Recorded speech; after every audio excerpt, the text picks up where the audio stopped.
Yo, what's up mga kaibigan? Nali na tayo magkwentuhan. So sa Lebron nga ay nagsisimula ng bumuo ng lineup ng Team USA para sa darating na 2024 Summer Olympics sa Paris, France. Ilan nga sa mga pangalan na nabanggit ay sila Stephen Curry, Kevin Durant, Anthony Davis, Jason Tatum, Draymond Green, Devin Booker, Damian Lillard, De'Aaron Fox at Kyrie Irving.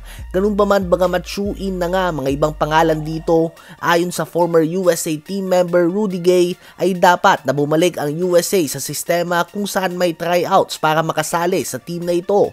Dahil ito nga daw ang problema sa Team USA, ang mga players ay pinili habang iba naman ay galing sa tryouts, at dito nga ay makikita mo nga daw kung sino talaga ang gustong maglaro para sa bayan nila at hindi maglalaro dahil pinili lang sila. Dahil halimbawa sa point guard spot, obvious andyan si Stephen Curry, Damian Lillard at Kyrie Irving, ngunit andyan din nga si Chris Paul, Tyrese Haliburton, Ja Morant, LaMelo Ball, James Harden at madami pang iba.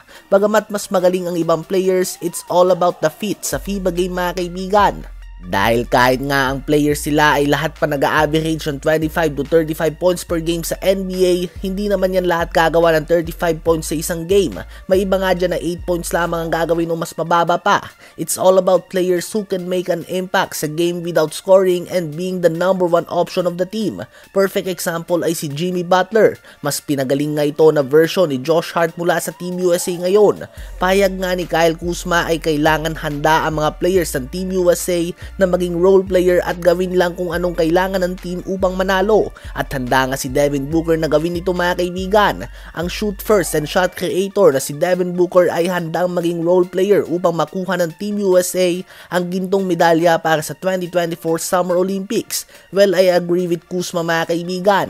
Hindi nga pwedeng sobrang taas ng ego mo kapag international games na. Dahil may mga games nga na si Lebron ang magdadala ng opensa. Minsan naman si KD, minsan si Steph o kung sino pa man.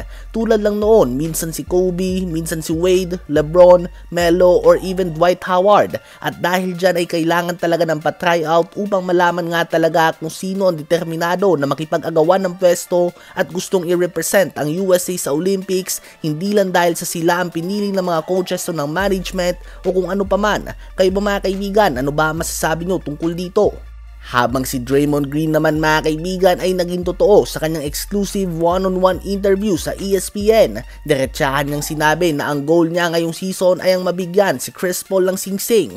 Gusto nga daw nilang tulungan ang veteran point guard na manalo ng kanyang unang NBA championship. Well, si Chris Paul nga ay isa sa mga pinakamagaling na point guard sa kasaysayan ng NBA. Ganun pa man, isang beses pa lang nga siya nakakaabot sa NBA Finals at bigo pa siyang manalo ng singsing. Kaya naman ito na lang nga ang kulang sa kanyang legasiya bago siya mag-retire. Sa palagay nyo ba ay magkakampiyon ng Warriors ngayong season?